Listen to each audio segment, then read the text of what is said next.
Agwu niile abụrụ agụ dibia. Pay attention to this message. Ọ bụrụ ije alụsị agụ ịpụtasị n'ime ewo dibia. No. Dibia na-amụ ama. And for you to be a dibia, you must transcend from the genealogies of dibiaship. Ndị oyibo na-atụ inu wee sị na a fruit does not fall far from the tree. For you to be a dibia, if you check your ancestry, whether from the maternal side or the paternal side, ị ga-enwe onye melụ gịnị melụ dibia. Now, it is very pertinent for every Igbo child to understand the works of Agwu. Maka na ebe agụ na-alụ oriri nne, ka ndị Igbo ji akpọli asị gị na agụ bute ebute. O bute, ọ dị ka ọ na-agụrụ agụ. Ọgụ, ọ dị ka ọ na-ebutere ọzọ. If you are joining me for the first time, I have did about Agwu. And I described the roles of Agwu and Ifebe Agwu. Now, gịnị bụ Agwu? I call it the bedrock of human invention and creativity. Because by divine ordinance, Agwu is that spirit that sparks up our creativity. It brings out the best in us. It inspires our intuition. It is the well of infinite knowledge, understanding. If ọbụla ga-apụta ife n'ụwa, any creativity ọbụla ga-apụta ife n'ụwa must be inspired by Agwu. Maka ndị Igbo ji alụrụ agụ. Maka na onye ọbụla agụ na-eme, ọ bụ na ọ lụrụ ya alụ. Onye abụ ga na-eme ka onye isi mgbaka.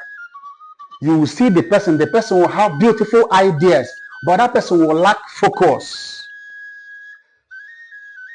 That person will find it difficult to focus or concentrate.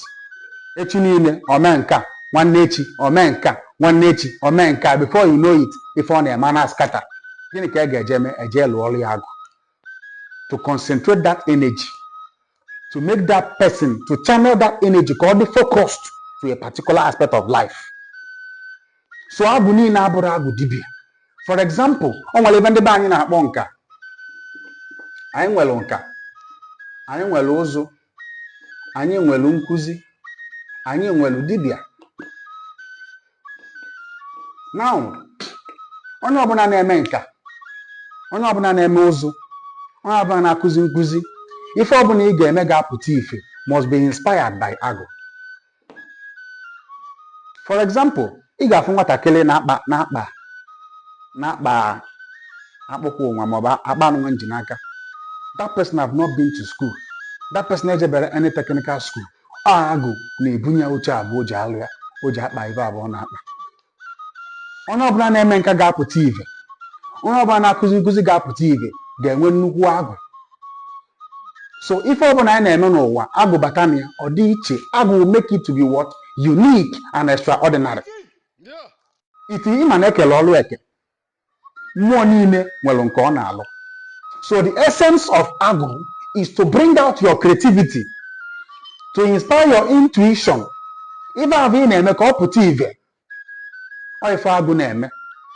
Ọ bụrụ ịlụsị agụ, ebunye gị okwukwu agụ, ịpụtasị n'ime ewo dibia. Mba, asa dibia. Ọ bụrụ na ọ dibia ka imelụ. Ọ bụrụ na ọ dibia ka malụ gị, eji agụ eme dibia. Onye ọbụla na-akụzi nkuzi, enwe ndị na-enwe agụ nkuzi. When you see them teach like this, even a young child can comprehend. Onyinye amara ka ọ bụ. Maka na onyinye amara dị n'iche n'iche. So if you identify who you are, ka ife ga-enyelụ gị aka na ife abụ chi gị. I keep saying it. And your chi is not far-fetched from you. Your chi is inside of you. Gị na chi gị bụ ofu. Once you align with your chi will now help you to identify that hidden potential in you. And through Agwu, that hidden potential God is again unique. It will inspire it. It will make it to be more creative. Like an artist, Lola Agwu can be very unique. So what Agwu does is to go to Arammo and bring out that every innovation you see today comes from the unknown. It comes from the immaterial world.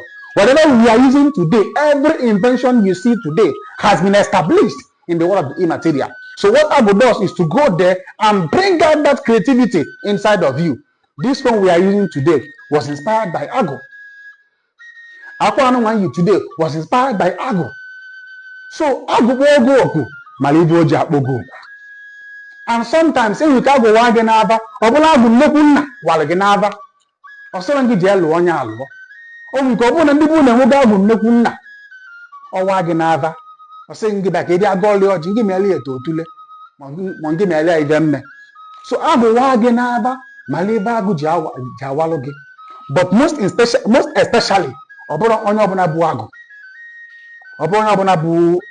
ga-eme dibịa, maka na ife mmadụ ji wee bụrụ dibịa bụ ọnataluchi, ọ na-adị n'agbụrụ. So our today's section is not going to be long. So if you hear about Agwu, just understand that na Agwu bụ that spirit enyere ikikere to bring out the best in you, your creativity, our invention and everything ga-eme ka ndụ wee dị mma. Nnamdi Zor Ileọma Anichebe, dibịa Ebetu Ukwulu na Nando. Daalụ, see you.